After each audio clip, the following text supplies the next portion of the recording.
Hello, I'm Rochelle with the Edwards team and host of the Genuine Realtor Show. Open houses attract buyers, neighbors, and curious lookers. This week, we'll share our thoughts on open house etiquette. Ready? Let's go. Regardless of what brought you to the open house, there are some basic do's and don'ts.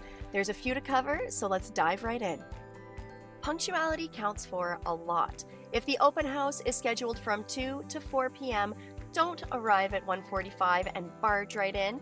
The sellers or realtor will likely be preparing, and that time is important.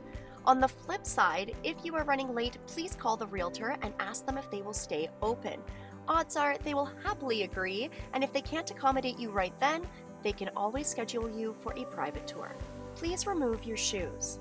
Despite what many television programs show, the majority of people in our market do not wear their shoes inside their homes. If there is a sign asking you to take them off, respect the home and remove your shoes. Your dog, cat, parrot, or whatever family pet you love unconditionally should not accompany you through an open house. Not all people love pets, and until that home is yours, you should abide by a strict humans-only policy. Leave your coffee and snacks in the car. The last thing you or the realtor wants is to be cleaning up a spill. If there are snacks and refreshments offered, feel free to enjoy them in the kitchen, ideally over a napkin. Not all furniture is furniture. Don't assume you can sit on the furniture. Oftentimes it is rented for staging, and occasionally will be blow-up or boxes with covers on, which will collapse under your weight. If you do need to sit down, ask first and the realtor can direct you to a safe place to rest. Registration is about security first and foremost.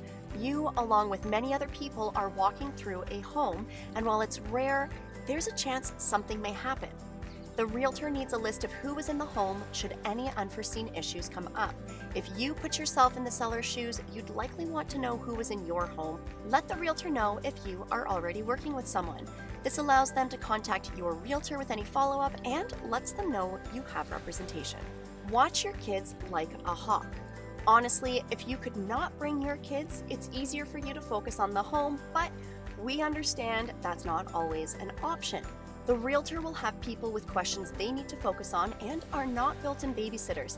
If you must bring your kids, keep an eye on them and don't let them open up drawers, jump on furniture, or make any messes. Mind your manners. Looking around and commenting negatively about features, layout, or whatever else is not okay, especially if you are a neighbor. You are still in someone's home, and selling is not always a happy occasion. Tearing down their paint color, furniture choices, or talking about how you would demo it all is just bad manners. Give others space to look too. If you arrive and there are others in the home, try to give some space. You'll all have a chance to get through, but rushing someone out of a room isn't fair, and if you notice you're holding others up, you may want to leave and come back to that room. Be respectful of the seller. This should be obvious, but since we have had to remind people more than once at open houses, we're putting it in. Do not rummage through their personal belongings. Check out the space of the closet, look in the cupboards, etc., but refrain from opening dresser drawers, nightstands, medicine cabinets, etc. Ask permission before you snap that picture. Sure, it doesn't seem like it would hurt anyone, but you should always ask before you take any pictures. Odds are you'll get the green light, but don't assume, and if you're asked not to, please be respectful. Don't loiter.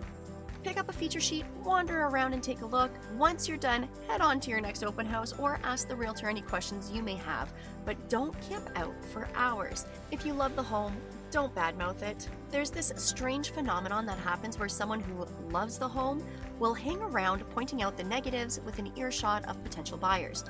Don't do this. It's honestly not helping your case, and you will likely be asked to leave. Hold it if you can, and if you simply can't hold it any longer or it's an emergency, you will likely be allowed to use the bathroom, but please ask first, especially if the home is vacant. Now that you are prepared for your next open house, get out there and enjoy the hunt. And if there's anything we can do to help you in your search, please feel free to reach out. We are always happy to help.